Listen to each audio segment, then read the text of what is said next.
औज़ुबिल्लाहिमिनश्शैतानिर्रजीम बिस्मिल्लाहिर्रहमानिर्रहीम। अस्सलाम वालेकुम दोस्तों, मैं हूं मोहसिन रज़ा और आप लोग देख रहे हैं 24/7 टीचर्स ऑनलाइन यूट्यूब चैनल। दोस्तों, क्लास चल रही है हमारी ऑब्जेक्ट ओरिएंटेड प्रोग्रामिंग की और आज उस सीरीज का हमारा 9th लेक्चर है। दोस्तों, आज की क्लास शुरू करने से पहले हम लोग ये देख लेते हैं कि हमने अपनी पिछली क्लास के अंदर क्या पढ़ा था। तो दोस्तों, हमारा एक ओवरव्यू आप लोगों को स्क्रीन के ऊपर नजर आ रहा है। हमने अपनी पिछली क्लास के अंदर बात की थी एसोसिएशन की और डिफरेंट काइंड ऑफ एसोसिएशन को देखा। हमने वन वे एसोसिएशन को देखा, जिसको बाद हमने टू वे एसोसिएशन को देखा और both of these are included in the simple association.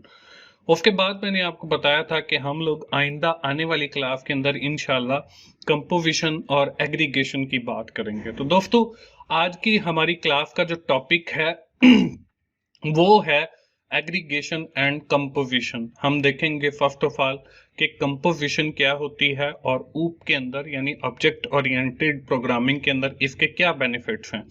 इसके बाद हम देखेंगे कि एग्रीगेशन से क्या मुराद है और एग्रीगेशन के ऑब्जेक्ट ओरिएंटेड प्रोग्रामिंग के अंदर क्या बेनिफिट्स हैं। तो चलिए दोस्तों, हम आज की क्लास शुरू करते हैं और फर्स्ट ऑफ ऑल हम ये देखते हैं कि कंपोजिशन होती क्या है। अब कंपोजिशन की डेफिनेशन आपको स्क्रीन के ऊपर लिखी हुई नजर आ रही है। Composition, an object may be composed of other smaller object, the relationship between the parts object and the whole object is known as the composition।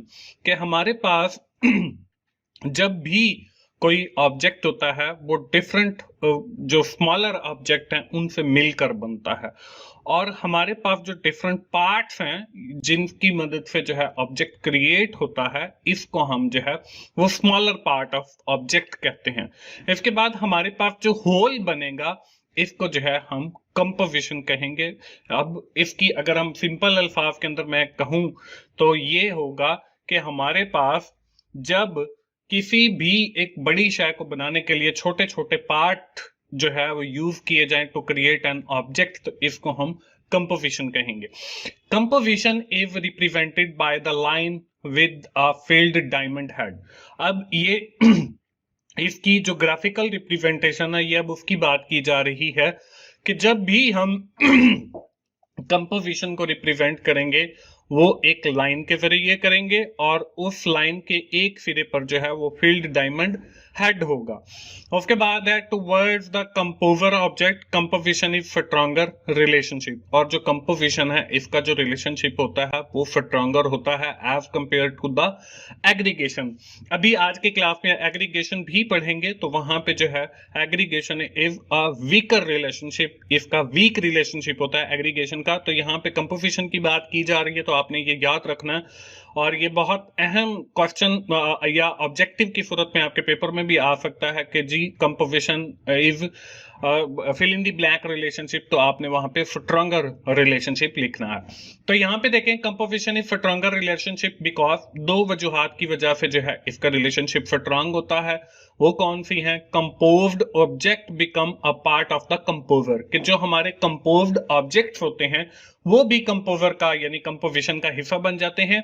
Compose object can not exist independently, और अगर हम उन objects को independently treat करें तो वो treat नहीं होंगे।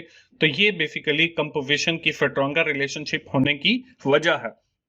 लेकिन अगर हम इसका उलट एग्रीगेशन की बात करें तो उसमें जो है इंडिपेंडेंटली ऑब्जेक्ट जो है वो ट्रीट किए जा सकते हैं। इसके बाद आगे है हमारे पास an example of have a relationship. इसके दरमियान जो रिलेशनशिप होता है इसको हैव अ रिलेशनशिप कहते हैं। इसमें आगे हमें दिया हुआ है अ पर्सन हैव हेड और उसके बाद आगे वू हैव लाइन। अब यहाँ पे अगर इसी चीज को मैं ग्राफिकली रिप्रेजेंट करें हम कंपोजिशन को, तो यहाँ पे कंपोजिशन जो है वो आपको ग्राफिकली उसकी रिप्रेजेंटेशन नजर आ रही है। यहाँ पे वू है और वू के अंदर जो है वो हमारे पास लाइन होता है, उसके साथ यहाँ पे मंकी लिखा हुआ है, उसके साथ हमारे पास डक लिखा हुआ है। तो यहाँ पे अगर देखा जाए तो हमारे पास जो है यहाँ पे देखें कि आपके जो लाइन है, मंकी है और डक है, इन सारे ऑब्जेक्ट्स को मिला के जो है वो जू बनता है। तो तो ये सारे जो है बेसिकली आपके कंपोजर हैं और ये कंपोजिशन की एक ग्राफिकल रिप्रेजेंटेशन है। इसके बाद अगर हम आगे चलते हैं तो आगे हमारे पास इसके कुछ बेनिफिट्स आ जाते हैं कंपोजिशन के।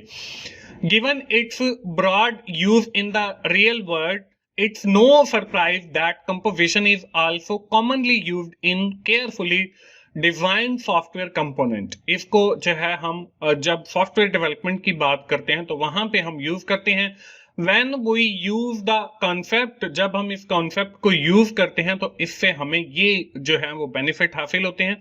The first one is the reuse existing code, कि हम कोड को बार बार रीयूज कर सकते हैं। Design clear and clean and clear, इससे हमारा जो डिजाइन है वो क्लीन एंड क्लियर होता है। Change the implementation of the class, इससे हम क्लास की इम्प्लीमेंटेशन को चेंज कर सकते हैं। और हाइड इंटरनल कोड चेंजेस, और इससे हम इंटरनल जो हमारा कोड है उसके अंदर अगर कोई चेंजेस है तो उनको भी हाइड कर सकते हैं। तो ये हमारे पास मुख्तलिफ जो है वो बेनिफिट्स हैं कंपोजिशन के। इसके बाद दोस्तों बारी आती है हमारे पास एग्रीगेशन की। अब हम देखते हैं कि एग्रीगेशन क्या है। An object may be contain a collection aggregate of an other object, the relationship between the container and the contained object is called aggregation। कि हमारा जो भी ऑब्जेक्ट होता है इसके अंदर बहुत सारी एग्रीगेट होते हैं या कलेक्शन होती है अदर ऑब्जेक्ट्स की, और ये जो कंटेनर है ये कंटेन्ड करता है डिफरेंट ऑब्जेक्ट्स को, और इसको हम एग्रीगेशन कहते हैं। एग्रीगेशन और हमारी जो कंपोजिशन है इसमें माइनर सा डिफरेंस है। ये जब आप डेफिनेशन को एक दो बार पढ़ेंगे तो इंशाल्लाह आपको समझ आ जाएगा। Aggregation is represented by the line, aggregation को भी लाइन के जरिए रिप्रेजेंट किया जाता है विद अनफिल्ड डायमंड हेड। अब देखिए यहाँ पे जब हमने कंपोजिशन को पढ़ा तो यहाँ पे फील्ड डायमंड हेड था और मैंने आपको वो ग्रीन कलर का दिखाया भी, लेकिन जब हम बात करते हैं एग्रीगेशन की तो इसके अंदर अनफिल्ड डायमंड हेड होता है टुवर्ड्स द कंटेनर, कंटेनर की जानिब। एग्रीगेशन इज वीकर रिलेशनशिप, तो एग्रीगेशन का जो है वो वीकर रिलेशनशिप होता है। एज आई ऑलरेडी सेड जब मैं आपको कंपोजिशन बता रहा था कि कंपोजिशन का जो है वो रिलेशनशिप स्ट्रॉन्गर होता है, और जो हमारी एग्रीगेशन है इसका जो रिलेशनशिप है वो हमारा वीकर होता है। Aggregation is weaker relationship because, अब ये जो वीकर रिलेशनशिप है इसकी भी दो वजूहात हैं। वो क्या है?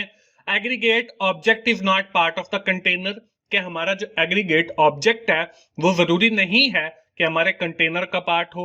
Aggregate object can exist independently. अब देखें जब हमने कंपोजिशन की बात की तो हमने कहा कि उसके जो ऑब्जेक्ट हैं वो इंडिपेंडेंटली ट्रीट नहीं होते। मतलब ये कि हम लाइन या मंकी या डक को जो है वो वू के बगैर नहीं रख सकते, या यहाँ पे जब हम एग्रीगेशन की बात कर रहे हैं तो यहाँ पे हम कह रहे हैं इसका वीकर रिलेशनशिप है और इसके जो ऑब्जेक्ट हैं इनको इंडिपेंडेंटली जो है वो ट्रीट किया जा सकता है। अब हम इसकी ग्राफिकल रिप्रेजेंटेशन देखते हैं तो यहाँ पे देखें आपको ये डायमंड नजर आ रहा है, ये देखें ये अनफिल्ड है, और जो आपको कंपोजिशन था वहां पे फील्ड आपको ग्रीन कलर का नजर आ रहा था। ये हमारे जो है कंटेनर जो है वो बेसिकली रूम है। अब रूम के अंदर जो है वो बेड भी हो सकता है, टेबल भी हो सकती है और चेयर भी हो सकती है। अब इसके दरमियान वीकर रिलेशनशिप है, ये हमने अभी पढ़ा है।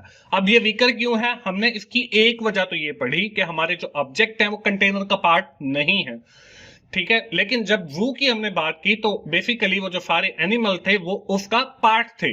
अब यहाँ पे दूसरी जो वजह लिखी गई है वो ये लिखी गई है कि ऑब्जेक्ट जो है वो इंडिपेंडेंटली उनको ट्रीट किया जा सकता है। तो यहाँ पे देखें बेड को भी इंडिपेंडेंटली ट्रीट किया जा सकता है, टेबल को भी। जरूरी नहीं है कि टेबल को आप रूम में रखें, आप उसको बालकनी में रख सकते हैं, आप उसको किसी और जगह पर बरामदे में रख सकते हैं।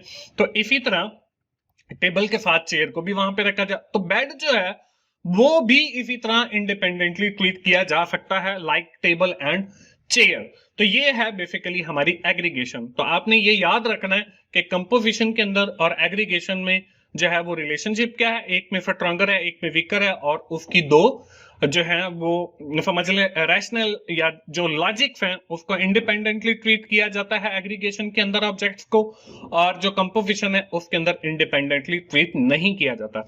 तो जैसे दोस्तों हमने कंपोजिशन के बेनिफिट्स देखें तो इसी तरह हमारे पास एग्रीगेशन के भी जो है वो कुछ बेनिफिट्स हैं। तो हम लोग अगली स्लाइड पे चलते हैं और वहां पे देखते हैं कि हमारे पास एग्रीगेशन के कौन से बेनिफिट्स अवेलेबल हैं। In case of aggregation which is closely related the concept of composition, मैं आपको पहले भी बता चुका हूं कि हमारा ये जो कॉन्सेप्ट है एग्रीगेशन का, it is quite similar with the composition concept. The aggregation have provide following benefit like composition. तो इसमें देखें आपका डिजाइन जो है इसके अंदर क्लासेस लेस होंगी, डिजाइन आपका क्लियर एंड क्लीन होगा। Aggregation mean as a composition भी हम इसको कह सकते हैं, और इनके दरमियान भी जो है वो हैव एक रिलेशनशिप होता है। तो दोस्तों ये थी हमारी आज की क्लास। आज की क्लास के अंदर हम लोगों ने सीखा कि कंपोजिशन क्या है, उसके बाद हमने देखा कि हमारे पास एग्रीगेशन क्या है, और मैंने आपको बताया कि what is the main difference between the composition and aggregation. कि कंपोजिशन को जो है वो फील्ड डायमंड के जरिए रिप्रेजेंट किया जाता है, और एग्रीगेशन को जो है वो अनफील्ड डायमंड के जरिए रिप्रेजेंट किया जाता है। आज की क्लास दोस्तों हम यहीं खत्म करेंगे, और आखिर में मैं यही कहूंगा कि अगर आपको मेरी वीडियोस अच्छी लग रही हैं तो आप उन्हें लाइक कीजिए, अपने दोस्तों के साथ जरूर शेयर किया करें, और कमेंट करके फीडबैक भी दिया करें, और मेरा चैनल 24/7 टीचर्स ऑनलाइन सब्सक्राइब कीजिए ताकि मेरी हर आने वाली वीडियो आप लोगों तक पहुंच सके और आप उससे सीख सकें। दोस्तों मिलते हैं अगली ऑब्जेक्ट ओरिएंटेड प्रोग्रामिंग क्लास में, उस वक्त तक के लिए अल्लाह हाफिज।